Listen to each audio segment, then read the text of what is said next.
এখন গাঁৱত এখন স্কুল আছিল আৰু তাতেই ৰিয়া আৰু শংকৰে পঢ়িছিল। সিহঁত দুয়োজন বন্ধু আছিল।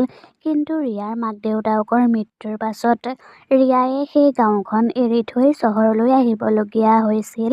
সেই ঘটনাটোৰ ৯ বছৰ পাৰ হৈ গ'ল। ৰিয়া ডাঙৰ হ'ল আৰু তাই সেই চহৰখনৰ এটা ভাড়া ঘৰত থাকে আৰু তাই এটা কোম্পানীত কাম কৰে। সেইদিনা তাই কোম্পানীটোলৈ যাওঁতেই কোম্পানীটোৰ চকীদাৰজনে তাইক ৰখালে আৰু ক'লে, ৰিয়া মেডাম, আপোনাৰ বাবে এখন চিঠি আহিছে। আজিকালিৰ দিনতনো মোলৈ কোনে চিঠি পঠিয়ালে বাৰু? ক'ত আছে দিয়কচোন মোক। চকীদাৰজনে চিঠিখন আনি ৰিয়াৰ হাতত দিলে। ৰিয়ায়ে চিঠিখন খুলি পঢ়িলে আৰু সেই চিঠিখন তাইৰ পুৰণা কালৰ বন্ধু শংকৰে পঠিয়াইছিল। কোন শংকৰ? মইতো কোনো শংকৰক চিনি নাপাওঁ। সেই চিঠিখনত ৰিয়াক খানা খাবলৈ নিমন্ত্ৰণ জনাইছিল। হেল্ল' ৰিয়া, মই তোমাৰ সৰুকালৰ বন্ধু শংকৰ। হয়তো তুমি মোক চিনি পোৱা নাই। আমিতো তেতিয়াৰ পৰাই লগ হোৱাই নাই। আৰু দুদিনৰ পাছত মোৰ ঘৰত এটা পাৰ্টি আছে। মই তোমাক নিমন্ত্ৰণ জনাইছোঁ, তুমি আহিবা। ৰিয়ায়ে চিঠিখন পঢ়ি শেষ কৰিলে আৰু তাই কিছু সময় ভাবিলে আৰু তেতিয়াই তাইৰ মনত পৰিলে সেই শংকৰ হৈছে তাইৰ সৰুকালৰ বন্ধু। ৰিয়াৰ এই পৃথিৱীত কোনোৱেই নাছিল। সেইবাবে তাই চিঠিখন পাই বৰ সুখী হ'ল আৰু তাই শংকৰে মতাৰ বাবে যাবলৈ মন কৰিলে আৰু সেইবাবে তাই পিছদিনায়েই গাঁৱলৈ বুলি গ'ল আৰু গাঁও গৈ পাই তাই এখন অটো লৈ গাঁৱলৈ যাবলৈ ধৰিলে। মেডাম, মই আৰু আগলৈ যাব নোৱাৰিম। দেখিছেই নহয় বতৰটো কেনেকৈ গুজৰি গুমৰি আহিছে। আপোনাক এতিয়া মই ইয়াতেই নমাই থৈ যাম। আপুনি ইয়াৰ পৰা যাবগৈ দেই। কিন্তু খুৰা, এইখন ইমান নিজান ঠাই আৰু ইমান বতাহ বলিছে, মই অকলে অকলে ইয়াৰ পৰা কেনেকৈ যাম? মেডাম, আপুনি কোৱা ঠাইখন ইয়াৰ পৰা বেছি দূৰত নহয়, গতিকে আপুনি অলপ দূৰ খোজকাঢ়ি গ'লেই পাব। আপুনি এতিয়া অটোৰ পৰা নামক। ময়ো সোনকালে ঘৰলৈ যাওঁ আৰু আপুনিও গৈ থাকক। বতৰটো বেয়া হোৱাৰ বাবে গোটেই ঠাইখন নিজান হৈ আছিল আৰু ৰাস্তাত যে এটাও মানুহ বুলিবলৈ নাছিল। একমাত্ৰ ৰিয়ায়ে হাতত এটা সৰু বেগ লৈ এটা ভঙা ঘৰৰ সন্মুখলৈ গৈ আছিল। এই ঠাইবোৰৰ কি অৱস্থা হ'ল বাৰু? এই ঘৰটো ইমান ধুনীয়া আছিল, এতিয়া এই ঘৰটো ভূতীয়া ঘৰৰ নিচিনা লাগিছে আৰু ঠাইবোৰো ইমান নিজান নিজান হৈ আছে। ৰিয়াৰ বুকুখন বহুত জোৰ জোৰে ধপধপাই আছিল। তথাপিও তাই সাহস কৰি ৰৈ আছিল আৰু সেই ঘৰটো যে তাইৰ সৰুকালৰ বন্ধু শংকৰৰ আছিল। উফ, শংকৰৰ ঘৰটো যে পালোঁ সেয়াই বহুত। কিন্তু ইয়াত দেখোন পাৰ্টিৰ একো উমঘামেই নাই। এনেকৈয়োনো বাৰু মোক খানা খাবলৈ মাতিব লাগেনে? আৰু ময়ো যে মহা মূৰ্খ। একো ভাবি চিন্তি নাচাই মই চিধা ইয়ালৈ গুচি আহিলোঁ। ইয়াত আহি চাৰিওফালে বতাহ ধুমুহা এইবোৰহে পাইছোঁহি। ৰিয়াৰ মনটো চঞ্চল হৈ আছিল আৰু তাই একো বুজিয়েই পোৱা নাছিল। ইমান বছৰৰ মূৰত শংকৰে তাইক কিয় খানা খাবলৈ মাতিলে আৰু তাইতো সেই ঘৰটোৰ বিষয়েও একো নাজানে। শংকৰে কৈছিল সি মোৰ লগতে বাকীবোৰ বন্ধু-বান্ধৱীকো মাতিছে, কিন্তু ইয়াতচোন এজনৰো দেখা দেখি নাই। বাৰু ইয়ালৈ আহিলোঁৱেই যেতিয়া এপাক ভিতৰলৈ গৈয়েই চাওঁ। ৰিয়া লাহে লাহে গেটৰ ভিতৰলৈ গ'ল আৰু তাই ঘৰটোৰ দুৱাৰখন খুলি ভিতৰলৈ সোমাই গ'ল।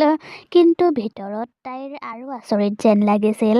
ঠায়ে ঠায়ে ধূলিবোৰ জমা হৈ আছিল আৰু পুৰণা সা-সামগ্ৰীবোৰ আঁতৰাই এটা ৰুম খালী কৰি থৈছিল আৰু তেতিয়াই ক'ৰবাৰ পৰা মাত এটা আহিল।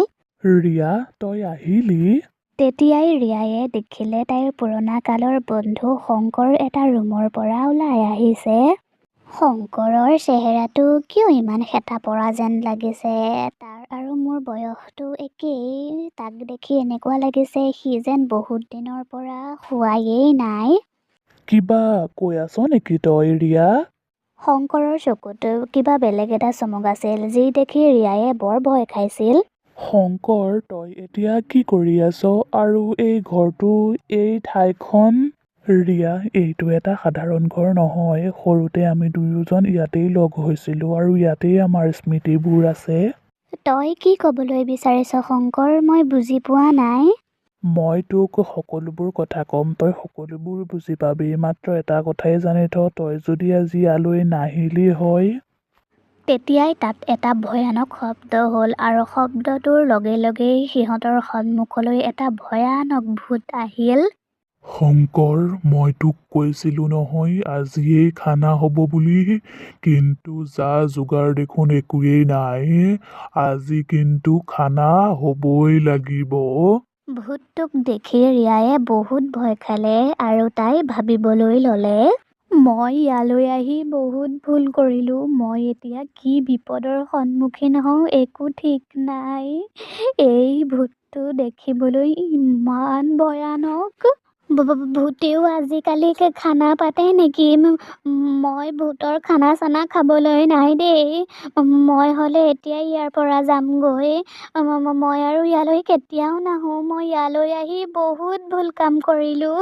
ৰিয়া, তই তেনেকুৱা নকৰিবি, নহ'লে ভূতটোৱে আজি মোক মাৰি পেলাব।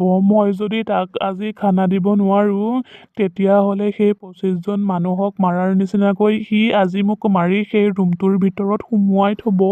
কি কৈ আছ তই এইবোৰ? 25জন মানুহক মাৰি পেলালে আৰু সিহঁতবোৰ এই ঘৰটোতেই আছে। মই ইয়াত আৰু 1 ছেকেণ্ডো থাকিব নোৱাৰোঁ। মই ইয়াৰ পৰা যাওঁগৈ। শংকৰে ৰিয়াক ৰখাবলৈ বহুত চেষ্টা কৰিছিল, কিন্তু ৰিয়া তাৰ পৰা পলাবলৈ লৈছিল। কিন্তু তেতিয়াই সন্মুখৰ দুৱাৰখনে শব্দ কৰি বন্ধ হৈ গ'ল। শংকৰ, তই এই দুৱাৰখন মোক খুলি দে। মই ইয়াৰ পৰা যাওঁগৈ। তই মোৰ লগত ধেমালি কৰি নাথাকিবি। ভালে ভালে কৈছোঁ, দুৱাৰখন খুলি দে মোক। সেই দুৱাৰখন শংকৰে বন্ধ কৰা নাই, মইহে বন্ধ কৰিছোঁ। এতিয়া ইয়াৰ পৰা আৰু কোনো ওলাই যাব নোৱাৰে। আজি খানা হ'বই, নিশ্চয় খানা হ'ব। ভূতটোৰ কথাখিনি শুনি ৰিয়ায়ে ক'লে, শংকৰ, তই মোৰ লগত কিয় এনেকুৱা কৰিলি? আমিতো আজি 8 বছৰে লগ হোৱাটো বাদে কথাও পতা নাছিলোঁ। কিন্তু 8 বছৰৰ মূৰত তই মোক চিঠি লিখি ইয়ালৈ কিয় মাতি আনিলি? ৰিয়া, মই কেৱল তোকেই নহয়, মোৰ বাকীবোৰ বন্ধু-বান্ধৱীকো ইয়ালৈ মাতিছিলোঁ, কিন্তু কোনোৱেই নাহিল, একমাত্ৰ তোৰ বাহিৰে। হয় হয়, মোৰ কপালখন বেয়া আছিল যে, সেইবাবে মই একো ভাবি চিন্তি নাচাই ভূতৰ পাৰ্টিলৈ গুচি আহিলোঁ। শংকৰে এখন ডাঙৰ ডাইনিং টেবুল সজালে আৰু তাত বিভিন্ন ধৰণৰ খোৱা বস্তুবোৰ আছিল। ইমানবোৰ খাদ্য কি তই অকলেই বনালি? ৰিয়া আৰু শংকৰে মিলি টেবুলখন সজালে আৰু তেতিয়াই তাত পোহৰ হৈ গ'ল। তাৰ পাছতেই এজন এজনকৈ ভূত আৰু চুৰেলবোৰ আহি চকীত বহি ল'লেহি। সিহঁতক যে দেখি ৰিয়ায়ে বহুত ভয় খাইছিল। শংকৰ, এইবোৰ কি? ইয়াত ইমানবোৰ ভূত আৰু চুৰেল থাকে? ৰিয়া আৰু শংকৰ সেই ভূত আৰু চুৰেলবোৰৰ আশে-পাশেই বহি আছিল আৰু তেতিয়াই তাত জোৰ জোৰকৈ গান বাজিবলৈ ধৰিলে। আৰে, ইয়াত আকৌ গান কোনে লগালে? মোৰ যে এইবোৰ একেবাৰেই ভাল লগা নাই। আৰু ইহঁত এই ঘৰটোৰ মালিক কেনেকৈ হ'ল?